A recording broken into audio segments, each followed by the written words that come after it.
Chegamos no Breakpoint, aquele momento onde nós pausamos as notícias e contamos pra você um caos. Mas é engraçado que é Breakpoint, a gente pausa a notícia para depois continuar.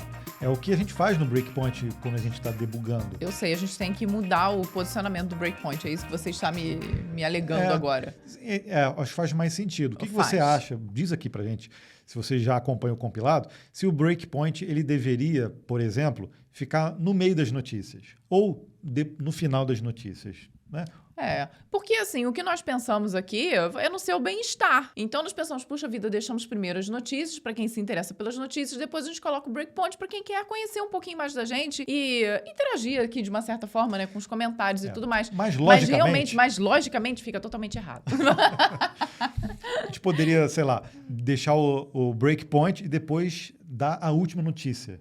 Aquela notícia mais bombástica. Aquela assim, que abalou Bangu. Que abalou o Bangu, pode ser a última de todas. Tá, vou pensar nisso. Não, a gente mas vai vamos pensar, deixar as pessoas... Então tá bom, me digam vocês. Em que posição você quer que a gente coloque o breakpoint dentro do compilado? E a gente escolheu um tema que tem a ver também com programação. Vocês que acompanham sabem que nós somos um casal, nós programamos, nós temos empresas juntos, já atuamos juntos em vários projetos, mas fica sempre aquela pergunta, e aí, quem revisa o código de quem? E quem é o mala que fica acertando nome de variáveis, espaçamento, tabulação, sabe aquelas coisas? Fica dando bronca. Quem é? Quem é, Vanessa? Quem é, Gabriel? Quem? Melhor a gente... Vamos pular o breakpoint de hoje para... Não, muito legal. Bom, vamos do início. Eu acho que eu e Gabriel, a gente, desde muito novo, a gente faz pair programming. Eu falo que a gente faz pair programming quando eu nem sabia que pair programming existia, né? Então, desde a época do colégio lá, nós dois começamos a programar juntos e isso é algo que ajudou muito a gente a crescer profissionalmente. Não, mas na escola, a gente não fazia... programação sempre juntos. Não, mas... Não era sempre nós dois, não, mas muitas vezes, muitos trabalhos que nós fizemos fomos nós dois juntos. Na escola? Na escola fizemos, sim, na faculdade. Na faculdade, sim, muitas vezes. Só não fazíamos juntos quando os professores não deixavam, né? Porque tinha uns que não deixavam. Mas, fora isso, nós sempre fazíamos juntos. Então, estamos muito acostumados a um revisar o código do outro e a discutir a solução que está sendo criada ali naquele momento. Mas eu diria que o Gabriel revisa mais, viu?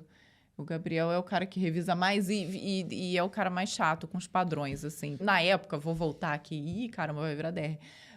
Na época que nós trabalhávamos muito na nossa empresa, como se nós não trabalhássemos agora, não fez sentido nenhum isso que eu falei. Teve uma época em que nós utilizávamos um framework que foi desenvolvido pelo Gabriel. Acho que foi o framework talvez que eu mais trabalhei na minha vida, né? Porque desde então eu já troquei, mas aquele nós utilizamos durante alguns anos e ele que montou toda a estrutura. Então, toda vez que eu chamava uma variável que eu não usava exatamente o padrão que ele estava usando, ele ia lá e puxava a minha orelha, viu? Vocês vão concordar comigo, né? Eu não reclamava, gente. Eu dou razão a ele. Se você cria ali um framework e você vê ele sendo usado...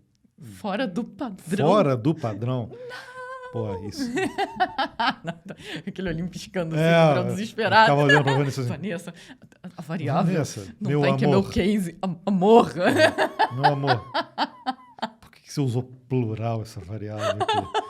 Nossa, cara. Um plural aí também é sacanagem.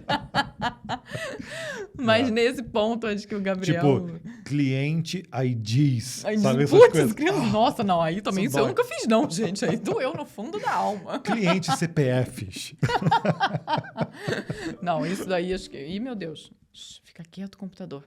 Mas, quando a gente programa junto, normalmente quem pilota é o Gabriel. Vocês já perceberam isso no Mão no Código, né? Porque o Gabriel é sempre mais eficiente do que eu digitando. Eu sou uma péssima digitadora, então eu sempre acho que fica mais produtivo deixar o Gabriel no comando. Eu vou te falar que eu não gosto de revisar. A Vanessa sabe disso também. Eu me sinto mal em ter que ficar... Pô, você tá errado.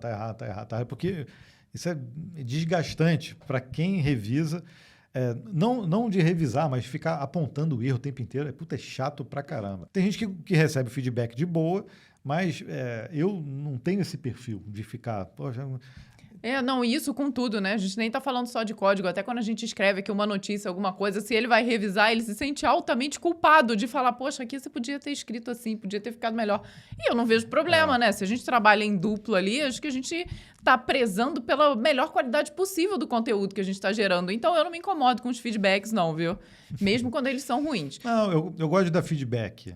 Acho que não essa é a questão, não. É porque eu tenho essa coisa de ser perfeccionista. Cri-cri. Cri-cri. Acho que o nome é cri-cri mesmo.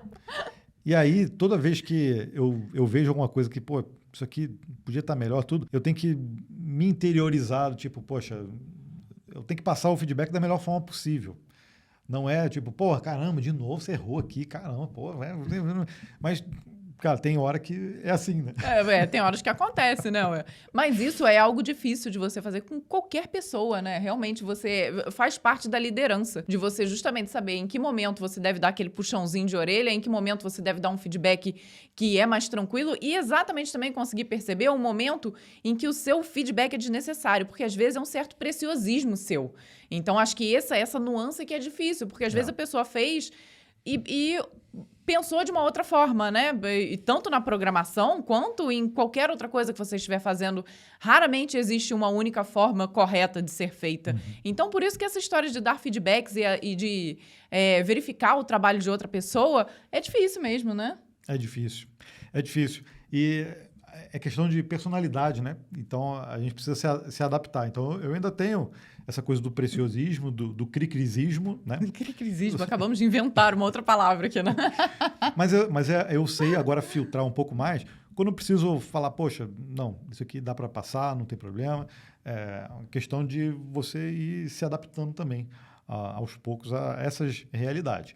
Porque é sempre fácil você chegar, não, se eu tivesse fazendo, ficaria melhor, sabe? E esse tipo de coisa assim também não é muito legal quando você está trabalhando em equipe. A pessoa não sente, às vezes, confiança. Fala assim, pô, eu vou fazer um negócio, eu sei que, sei lá, vou levar uma bronca, vou levar É verdade. E às vezes acaba criando o efeito oposto na pessoa que você está liderando, né? Você acaba inibindo que ela faça coisas de forma diferente. Exatamente. E aí passa a ter uma pessoa completamente dependente. Olha, virou papo de coach agora isso aqui, né? A gente saiu do quem revisa o código de quem para dar dicas de como liderar. Isso tem relação.